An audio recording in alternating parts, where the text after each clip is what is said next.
You ask Tiger to solve. This deals with linear equations with one unknown. The final result is x equals 4.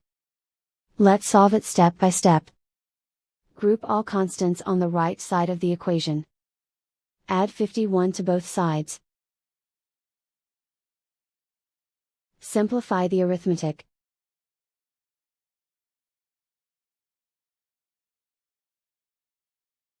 Isolate the x. Divide both sides by 13. Simplify the fraction.